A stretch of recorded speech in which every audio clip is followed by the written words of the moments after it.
ইমান ঠাণ্ডাখনত তুমি হাত মোজা কেলে পিন্ধা নাই? তহঁতৰ মানুহকেইটাক এযোৰ খুজিলোঁ, কিন্তু এযোৰহে পিন্ধাই দিলে মোক হাতকাৰি। এইডালে কি ঠাণ্ডা গুচিব হে? এইডালে ঠাণ্ডা গুচিব। হ'ব দে, যি দিছে তাকে পিন্ধ। সেইটো যে পাইছ।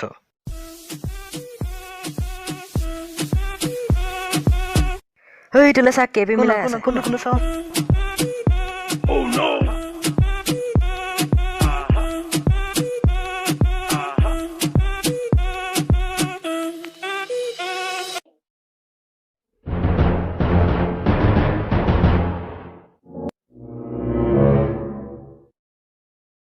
আচলতে কি হৈছিলে কোৱা চেতুপতি?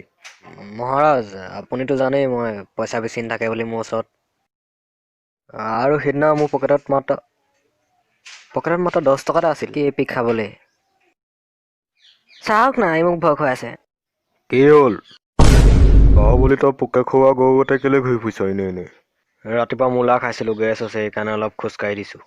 গেছ হ'লে হাজমলা খাবি। খুচুৰা পইচা আছে যদি দিয়ক, মই এতিয়াই গৈ হাজমলা লৈ আনিম।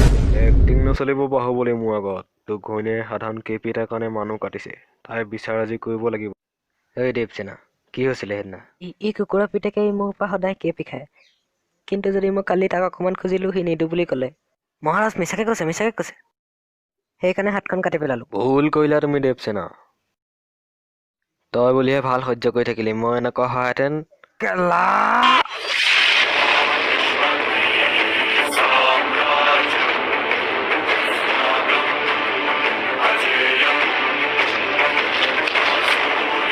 ই আগতে মোৰ পৰাও কেপি খায়, মোক কিন্তু ঘূৰাই নিদিয়ে।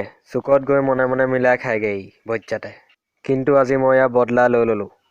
কেপি চিকট ৰজনীগন্ধা চবে ভাগ কৰি খাবা, আৰু নিজৰ লগতে লগৰকেইটাকো বেমাৰত পেলাবা, নহ'লে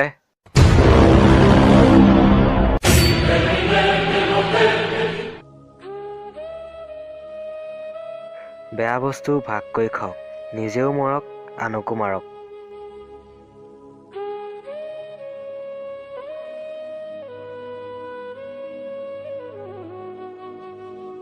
তোমালোকে যদি ভিডিঅ'টো যদি ভাল পালা তেতিয়াহ'লে লাইক কৰিবা, কমেণ্ট কৰিবা, শ্বেয়াৰ কৰিবা আৰু ছাবস্ক্ৰাইব কৰিবা। বাই।